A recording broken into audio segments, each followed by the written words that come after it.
A blog post called "This is a Fragrant Friday" isn't usually the kind of headline that stops a scroll.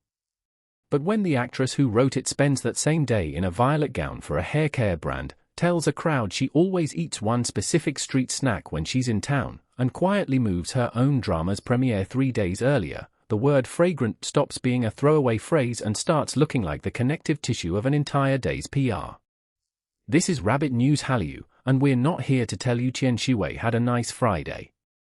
We're here to walk through how 3 separate, fully confirmed pieces of news, a farewell blog post, a brand appearance in Wuhan, and a drama release date, landed on the same 24 hours, and what that timing tells you about how a rising actress's team actually builds momentum. Here's the frame. July 31st, 2026 was, on the calendar, an unremarkable coincidence. The last day of July fell on a Friday. Tian Xiwei marked it with a Weibo post under the hashtag of a blog post to say goodbye to July, titled simply, "This is a Fragrant Friday." The post got pinned to the top of her page. Within hours it had spun into its own trending tag. On its own, that's a mid-tier celebrity social post. It's the next 12 hours that make it worth a second look. That same day, she appeared at a live brand event in Wuhan as the China ambassador for a hair care line, dressed in a shimmering violet gown with an iris-patterned hairpiece. Press immediately nicknamed the look the Violet Princess. During the appearance, she told the crowd that every time she's in Wuhan, she eats dupi, a savory local crepe dish, a detail specific enough that fans have given her the nickname the Dupi Queen.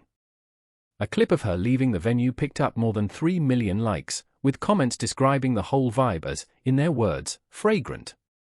That clip is worth pausing on for a second, because 3 million likes on a walk to the car video isn't typical performance for a routine regional brand appearance.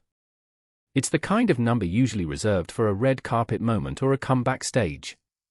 Whatever combination of the outfit, the lighting, and the timing did it, the audience response outran what the event itself was built to generate, and that's usually the first sign a moment has started working harder than the campaign that produced it. So, a blog post about fragrance, a brand event built around scent and beauty, and a local food detail that fans themselves are calling fragrant. That's not a coincidence you need to force, it's sitting right there in the source material. But here's where it gets more interesting, because the same day carried a second, entirely separate story that reframes the whole thing. Her upcoming drama, Genius Girlfriend, had its release date officially moved up from August 5th to noon on August 2nd, exclusive to iQIYI. A 3-day acceleration doesn't happen by accident in this industry. Streaming platforms don't casually shuffle premiere dates for a mid-size project unless there's a reason to want the title live sooner, competitive positioning against another release, momentum they don't want to lose, or simply a calendar opening they want to fill fast. We don't have confirmation of the specific internal reasoning, so we won't guess at it. What we can say is that a date move announced on the same day as a heavily covered brand appearance is not a random overlap. Platforms and management teams typically time news drops to ride existing press cycles rather than create new ones from scratch. But the detail actually driving the online conversation isn't the date. It's her face. Stills and clips from Genius Girlfriend started circulating with almost no visible makeup. Tian Xiwei plays Lin Zhixia, a science prodigy with a stated IQ of 174, shot on CCD-style cameras for a deliberately retro, almost home video school aesthetic. The internet's reaction distilled into a single phrase that's now its own trending tag: how does she look like she just washed her face and still nailed the role? It's meant as a compliment, and on the surface, it reads like a funny throwaway line. It isn't. Minimal makeup styling on a lead actress is never actually minimal effort. Stripping out heavy eye work and gloss, keeping only a base layer, is a specific choice a production makes when they need the audience to read a character as socially awkward, academically brilliant, and emotionally guarded, someone who has never had time to think about how she looks, because she's been too busy being smarter than everyone around her. That's the character description we're given: gifted, isolated, focused. The just washed her face look isn't an accident of low budget.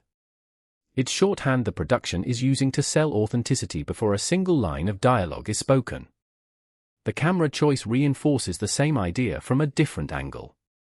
CCD-style footage, the slightly soft, faintly grainy look associated with early 2000s digital cameras has become industry shorthand for a specific kind of nostalgia in youth and campus dramas. It doesn't just look retro for its own sake, it signals this is memory, not spectacle. Paired with a lead actress wearing almost no visible makeup, the show's entire visual language is built to feel accidentally captured rather than professionally produced.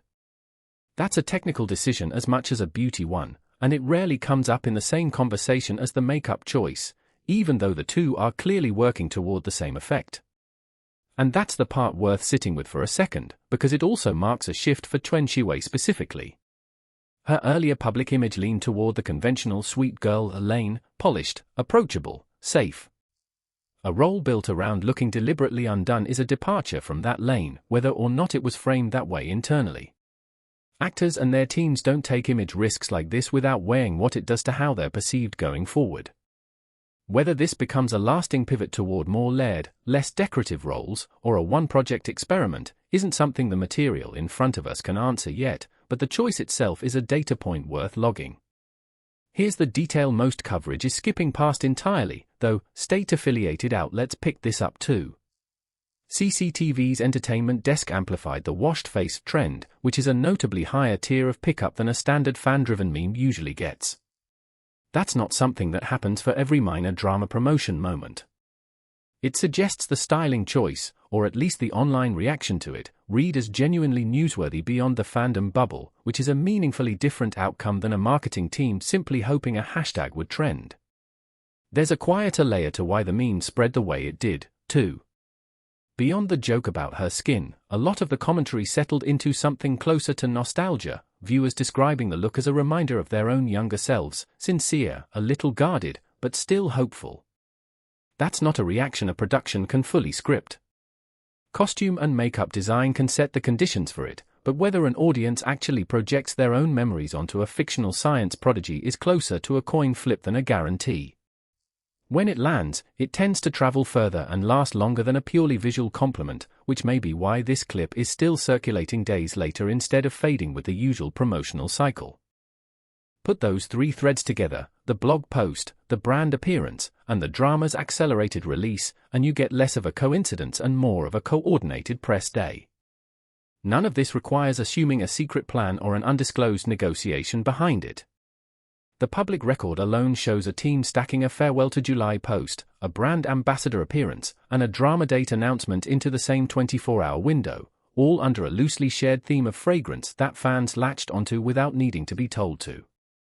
That's not spin. That's just what an efficient press cycle looks like when it's working. It also says something a little broader about where CN and adjacent industries are heading with image strategy right now. The no-makeup aesthetic isn't unique to Tian Xiwei, it's part of a wider pull away from the hyper-polished celebrity default and towards styling that reads as relatable, even slightly imperfect, because audiences increasingly respond to actors who look like they could be a real person in a real classroom. Pairing that aesthetic with a brand campaign built on beauty and scent is, if anything, a slightly counterintuitive move, but the numbers, 3 million likes on a departure clip, a state media pickup on a meme, suggest it worked. There's an international dimension too, a domestic brand campaign, a state media pickup, and an earlier streaming release for a platform with overseas reach all fit a pattern CN and KN have leaned on for years, local moments that end up traveling past their home market, by design or by fortunate sequencing. None of this needed exaggeration to be interesting. A blog title, a hair care campaign, a release date, and a meme about clean skin turned out to be 4 pieces of the same story, and the through line connecting them was sitting in plain sight the entire time. Sometimes the more compelling industry story isn't the one hidden behind closed doors, it's the one built entirely out of things that were already public, that nobody had bothered to line up next to each other. If you like entertainment stories that go past the headline, the kind that connect the quiet dots most coverage skips, that's exactly what Rabbit News Hallyu is built for. Subscribe if you want analysis, not just news.